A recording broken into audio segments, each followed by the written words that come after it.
Mari kita bersama-sama menghadap hadirat Tuhan untuk mengawali kerja kita pada saat ini dalam Yakum Fellowship. Saya menyapa dari kantor pusat Yakum Solo bagi warga Yakum semuanya. Mari kita berdoa.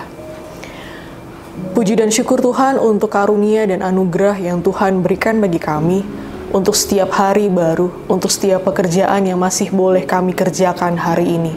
Berkat dan cinta Tuhanlah yang senantiasa kami rasakan, sehingga kami boleh kembali menginjakkan kaki di tempat di mana kami bekerja, berjumpa dengan rekan kerja kami, melayani pasien, melayani masyarakat, dan melayani mahasiswa ataupun siapapun juga. Kami rindu untuk mendengarkan sabda Tuhan yang akan mengawali seluruh rangkaian kerja kami pada saat ini. Kiranya Tuhan hadir bersama-sama dengan kami, menguasai hati dan pikiran kami, sehingga firman ini hidup di antara kami. Kami berdoa bagi hamba-Mu yang akan menyampaikan dan menguraikan firman Tuhan ini, Roh Kudus-Mu yang bekerja atas kami. Di dalam nama Kristus Yesus kami berdoa, amin. Bacaan kita hari ini terambil dari Amsal 6, ayatnya yang ke-6 hingga ke-11 yang berbunyi demikian. Hai pemalas, pergilah kepada semut. Perhatikanlah lakunya dan jadilah bijak. Biarpun tidak ada pemimpinnya, pengaturnya, atau penguasanya, ia menyediakan rotinya di musim panas dan mengumpulkan makanannya pada waktu panen. Hai pemalas, berapa lama lagi engkau berbaring? Bilakah engkau akan bangun dari tidurmu? Tidur sebentar lagi, mengantuk sebentar lagi, melipat tangan sebentar lagi untuk tinggal berbaring. Maka datanglah kemiskinan kepadamu seperti seorang penyerbu, dan kekurangan seperti orang yang bersenjata. Demikianlah sabda Tuhan yang akan menjadi perenungan kita pada saat ini dalam kita mengawali minggu kerja kita pada saat ini. Saudara-saudara, warga Yakum dikasih Tuhan kita Yesus Kristus, kalau kita memperhatikan bacaan ini yang sangat familiar, ada dua golongan plus satu nantinya ya. Ada dua golongan pekerja yang digambarkan dalam kitab Amsal pada saat ini. Golongan yang pertama adalah golongan yang rajin. Golongan yang ketika bekerja itu tidak harus ada yang ngawasin. Bahkan golongan yang pertama ini dianalogikannya, dilihatnya melalui gambaran buah binatang begitu ya, atau seekor binatang semut. Gambaran di mana kita tidak pernah berkomunikasi dengan semut tentunya, tetapi dalam kitab Amsal ini golongan yang pertama ini diibaratkan bagaimana perilaku atau etos kerja dari binatang yang adalah semut. Dikatakan di situ, si rajin ini tanpa harus diawasi, dia akan bekerja. Tanpa diawasi, tanpa dikontrol, ada pemimpinnya, ada pengaturnya, dia akan tetap melakukan pekerjaannya. Kalau kita coba melihat perilaku semut saja, yang itu banyak sekali ceritanya di internet atau di Discovery Channel atau di lain sebagainya, semut digambarkan sebagai binatang yang bekerja keras. Semut digambarkan sebagai binatang yang selalu bekerja sama. Bahkan katanya semut itu mempunyai keramahan gitu ya. Jadi ketika mereka bertemu dengan sesamanya, mereka akan saling menundukkan kepalanya dan itu mengibaratkan keramahan. Saya tidak pernah tahu keramahannya seperti apa karena saya juga tidak pernah berjumpa dengan atau berbicara dengan semut gitu ya maksudnya. Tetapi golongan yang kedua adalah golongan yang diibaratkan sebagai si malas. Si malas ini digambarkan sebagai pribadi yang menunda pekerjaan dari apa yang harus dilakukan. Si malas ini digambarkan sebagai mereka yang tidak menyelesaikan apa yang sudah dimulainya. Jelas ada dua perbedaan. Yang satu bekerjanya tanpa diawasi, mereka tetap melakukan. Yang satu menunda apa yang harus dilakukan, tidak menyelesaikan pula atas apa yang sudah dimulai. Nah, bisa jadi ada tengah-tengahnya. Situasi atau golongan atau kelompok yang ambigu.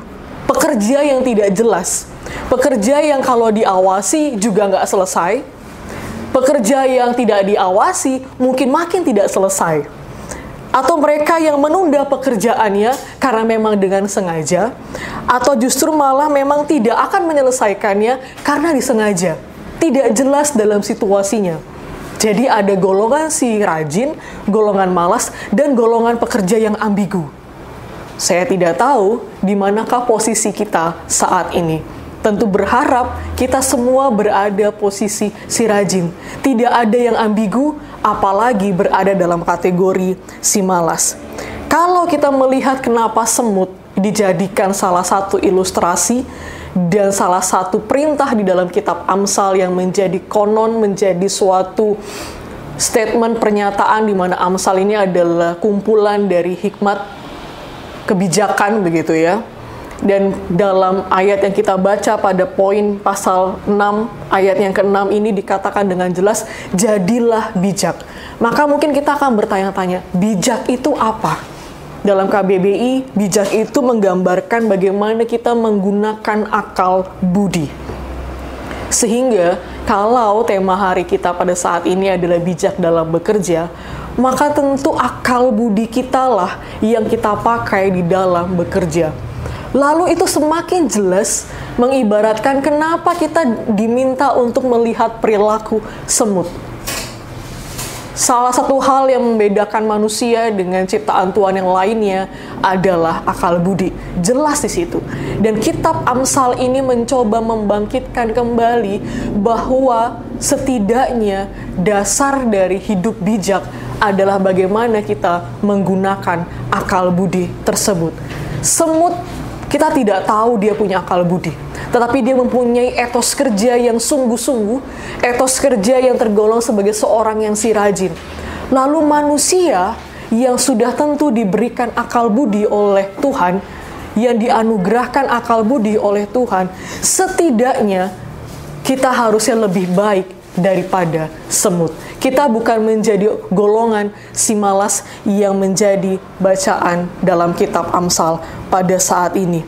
Nah, saudara-saudara, warga Yakum dikasihi oleh Tuhan kita Yesus Kristus, akal budi yang menjadi dasar itu yang mendorong kita menjadi pekerja yang memiliki etos kerja keras, kerja yang sungguh-sungguh, kerja yang tidak menunda apa yang harus dilakukannya, kerja yang juga menyelesaikan apa yang sudah dilakukannya atau sudah dimulainya. Ada satu etos kerja yang sangat terkenal di budaya Jepang. Kita tahu Jepang itu sangat terkenal dengan etos kerjanya, dengan produktivitasnya. Tapi kita perlu tahu apa latar belakang yang membuatkan Jepang itu mempunyai etos kerja yang sangat baik. Dalam berbagai literatur yang ada, atau narasi-narasi yang ada, itu dimulai sejak Perang Dunia Kedua, di mana situasi masyarakat dan kondisi mereka itu berubah, bahkan mungkin bisa dikatakan bahwa ada kehancuran di sana, sehingga itulah yang mendorong mereka untuk membangun suatu budaya hidup yang baru, yang berbeda dari sebelumnya. Bermula dari sesuatu yang tidak mengenakan, kehancuran, di mana mereka harus menata kembali kehidupan mereka. Disitulah mereka membangun etos kerja dan budaya kerja yang baik. Salah satunya yang sangat terkenal adalah Kaizen. Kaizen itu adalah salah satu etos kerja di Jepang yang sangat dikenal banyak orang, bahkan dipakai di beberapa perusahaan untuk budaya kerjanya. Produktivitas Kaizen ini menggambarkan soal ketepatan waktu di dalam menyelesaikan pekerjaan. Tidak menunda. Orang-orang Jepang itu fokus di dalam mereka mengerjakan tugasnya, mengerjakan pekerjaannya. Keterlambatan itu dipandang sebagai yang merugikan diri sendiri, perusahaan di mana mereka bekerja, bahkan itu membawa kerugian bagi konsumen. Bayangkan, keterlambatan itu mempunyai efek tidak hanya bagi diri sendiri, perusahaan di mana mereka bekerja, tapi juga konsumen. Nah, seringkali dalam kehidupan kita saat ini, keterlambatan itu yang dinilai malah justru seringkali dilihatnya merugikannya diri sendiri. Kita berpikir atas diri sendiri melakukan keterlambatan itu, misalnya lupa atas disiplin waktu yang ada, tidak memikirkan bagaimana kalau kita terlambat itu mempunyai efek yang besar di dalam perusahaan kita, ataupun pasien, ataupun customer yang kita layani saat ini. Oleh karena itu, kalau kita melihat produktivitas dari penduduk Jepang saat ini bermula dari kehancuran, bermula dari ketidakbaikan situasi yang ada, mereka merubah pola kerja mereka. Tentu dalam kitab Amsal ini kita diperingatkan jadilah bijak, bukan berarti menunggu segala sesuatunya tidak enak, tidak baik situasinya, ataupun hancur pada saat itu, tetapi marilah kita mencoba mengoreksi diri dulu. Produktivitas seperti apa yang sudah kita hadirkan pada saat ini? Apakah justru kita hanya memikirkan diri sendiri ketika kita melakukan pekerjaannya saat ini? Ataukah kita menjadi golongan yang si malas? Ataukah kita menjadi golongan yang ambigu, yang tidak jelas apa yang harus kita kerjakan? Bijak bekerja adalah mengusahakan akal budi itu untuk bekerja dengan sungguh-sungguh. Pada saat ini, kita perlu mengingat kembali bahwa rencana strategis Yakum bertema Preparation for Aggressive Growth. Artinya bersiap untuk sungguh-sungguh bertumbuh yang tidak hanya pelan-pelan, tapi dengan daya dorong yang sangat kuat, sehingga demikian Yakum semakin dikenal oleh banyak orang. Salah satu misinya di mana kita Preparation for Aggressive Growth adalah berkontribusi positif pada kesejahteraan manusia. Maka dengan kita melihat Amsal 6 ayat 6 sampai 11 ini, sebagai seorang pekerja yang kita berharap berada dalam golongan si rajin, apakah kita sudah dengan sungguh-sungguh berproduktif, memproduksikan kontribusi yang positif di dalam pekerjaan kita saat ini? Mari kita koreksi dulu. Kontribusi positif seperti apa yang sudah saya kerjakan sejauh ini, sehingga hal itu boleh membawa perubahan dan pertumbuhan di mana kita bekerja saat ini. Bijak dalam bekerja adalah menggunakan akal budi untuk kontribusi yang positif di mana kita ditempatkan saat ini. Pakailah akal budi itu dengan baik, gunakan dengan sungguh-sungguh, dan kita masuk dalam kategori si rajin sebagai pekerja yang berproduktif, sebagai pekerja yang mempunyai mental kontribusi positif di dalam pekerjaan kita. Tuhan menolong kita semua, menyertai perjalanan pekerjaan kita. Amin. Mari kita bersatu di dalam doa. Tuhan, kami tentu perlu mengoreksi diri kami, untuk kami tetap setia berkontribusi positif di dalam pekerjaan yang kami lakukan saat ini.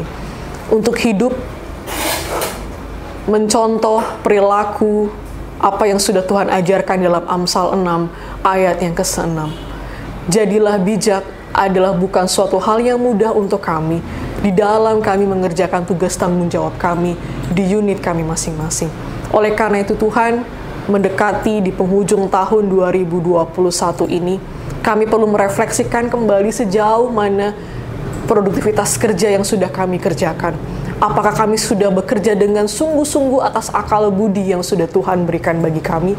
Ataupun kami berada di tengah-tengah di mana kami masih dipengaruhi oleh banyak hal yang mungkin dikuasai atas keegoisan diri kami. Beri kami penerangan hati, supaya kami hidup di dalam jalan Tuhan, supaya kami hidup di dalam terang yang kami nantikan pada saat ini.